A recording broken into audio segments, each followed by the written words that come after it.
Ishda propanchi usta bo'lsa nimalar bo'ladi? Usta?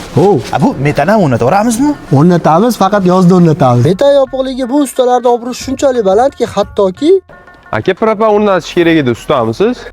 Yo'q, men usta emasman. Men shu yerda ish boshqaruvchisiman. Ustalar o'ta divanda o'tirishibdi. propanchi ustalarda davri kelganda obro'si shu darajaga keldiki, ish boshqaruvchi ham shipirsidirlarga qaragan bo'lib qoldi. Soqqani soqqaga yurib, ota-onalar ham shogirdlikka ballarni shunday berib ketishyapti.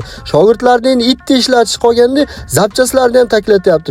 Bitta sanaban oladi. Hamma yozi bilan moliga betapress to'plasa, bular qishga tayyorgarlik qilib propan balon to'plashadi. Qara shogird, chota balonlar omborda kamayib qolibdi. Bir uchqur aytib yuborasanmi? Usta, uchura kambasmi? Bir nima qilib yozga chiqib olamiz? Bo'pti.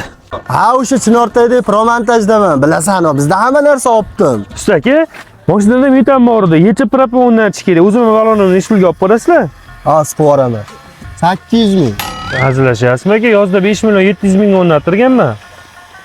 600 ming. Bo'pti, roziman. 500 ming. Bo'pti, roziman aka. Faqat tezroq o'rnatib berasizlar-a?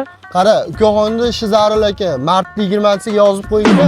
Shunaqa paytda betanni yechib propanga o'tgan akalarimizga bu videoni yengil tashab qo'yamiz. Pa!